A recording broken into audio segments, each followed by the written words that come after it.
I was also wondering about this when you don't have to name names, but a quarterback who had a tell. When you're playing against them, you Yeah. knew this. Did you have how many of those quarterbacks do you think that you encountered? Uh, I mean, everybody has something. It just depends on how useful it actually is. I mean, there's some guys that give away their snap count where you can tell, okay, this one's going to be on one, this one's going to be on two. There's some guys Well, that how give do you away give bigger things. away? How do you give away the snap count?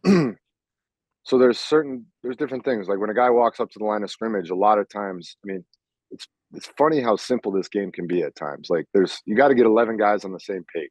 So a lot of times you got to remind the offensive lineman what the snap count is as you're walking up to the line because there's so many things going on through your head they already forgot by the time they get up there. So a guy will say something real simple. It could literally be just white white, like as he's walking around trying to do it nonchalantly. But if he says white white, that means it's on one. If he says black black, that means it's on two. It's little stuff like that. Um, and the even better than that, like this is the great stuff. Even better than that, like we're football players. We're not the smartest people on the planet. After he says that, the offensive lineman will still have to remind each other. They'll be like, "Was it white, white? Yeah, it's white, white." And so, like, you're getting triple confirmation at the line of scrimmage that it's on one. And then I'm also a dumb football player myself, so I'm still jumping off sides at times. I know, like, like I'm sitting over here like these idiots. They don't even know the snap count. Like they can't remember it. And then here I am jumping off sides like a real moron.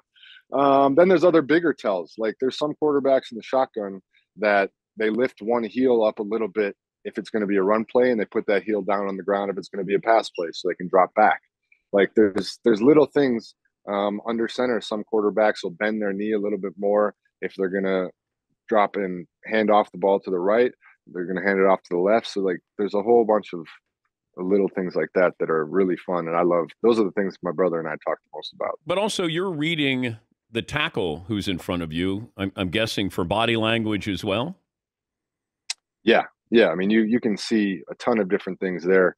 A lot of times, one of the most basic ones is pass versus run. A guy's foot will be way back in the stance. If it's pass, it'll be up forward. If it's a run, I mean, you have the old school one that doesn't really work anymore because everybody wears gloves. But like the white knuckles leaning forward in a run, leaning back on a pass.